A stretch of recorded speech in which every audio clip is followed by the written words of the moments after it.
हळद लावल्यामुळं ॲलर्जी होऊ शकते का, आणि झालीच तर जीव जाऊ शकतो का? तर डॉक्टर मग उत्तर आहे हो, हे होणं शक्य आहे. मी डॉक्टर नितीन लेपे, त्वचारोग तज्ञ, स्किन सिटी. मध्य प्रदेशामध्ये एका लग्नामध्ये नववधूला हळद लावल्यानंतर त्याची रिॲक्शन आली. वधूला ऍडमिट करावं लागलं आणि या ॲलर्जीमध्ये तिचा जीव गेला. हळद लावल्यामुळं ॲलर्जी होऊ शकते का, आणि झालीच तर जीव जाऊ शकतो का? तर डॉक्टर मग उत्तर आहे हो, हे होणं शक्य आहे. कसं? तर हळदीमध्ये कुर्कुमिन नावाचं जे घटक असतं त्याला खूप क्वचित, अगदीच दुर्मिळात दुर्मिळ गोष्ट ॲलर्जी येऊ शकते. ते खूप जास्त प्रमाणात रक्तात मिसळलं तर ॲलर्जी येते. परंतु ही रिॲक्शन येण्याचं दुसरं महत्वाचं कारण म्हणजे हळदीमध्ये होणारी भेसळ. ही भेसळ दोन प्रकारची असते. एक मेटॅनिल येलो नावाचं एक रसायन असतं जे वापरलं जातं की हळदीला पिवळा धमक रंग येण्यासाठी, त्याची रिॲक्शन येऊ शकते. आणि दुसरं, आपण हळदीचं उटणं बनवतो, त्याच्यामध्ये मग कापूर, चंदन, इतर बऱ्याच वनस्पती, फुलाच्या पाकळ्या या वापरून आपण उटणं बनवलेलं असतं. त्यामुळे इतर कुठल्या घटकामुळे ॲलर्जी झाली तर आपल्याला लक्षात येणार नाही की ते हळदीमुळे आहे की उटण्यामुळे आहे.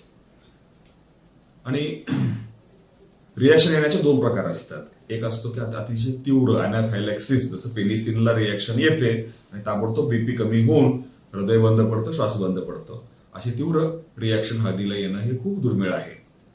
पण दुसऱ्या प्रकारची जी ॲलर्जी असते, त्वचेवर त्याचे रॅश आहेत, ते लाल चट्टे पडतात, काळे चट्टे पडतात.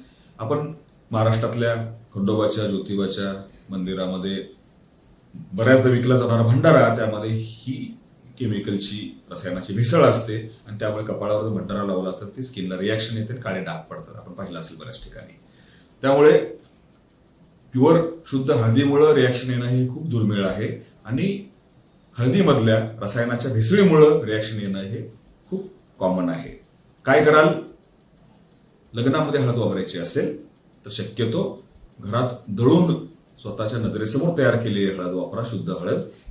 आणि दुसरं, त्वचा कोरडी पडल्यामुळे ही रिॲक्शन जास्त येऊ शकते. त्यामुळं नववधूला लग्नाच्या आधी 4-8 दिवस त्वचा कोरडी पडायची नाही. स्किन पॉलिशिंग, ब्लीच वगैरे अशा गोष्टी टाळून भरपूर मॉइश्चरायझर लावलं पाहिजे, तेलाचा मसाज केला पाहिजे. त्यामुळे अशा स्किनवर ॲलर्जी होणार नाहीत.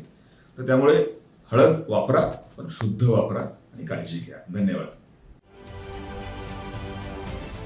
महाराष्ट्रातील सर्व बातम्यांचे विश्वासार्ह व्यासपीठ,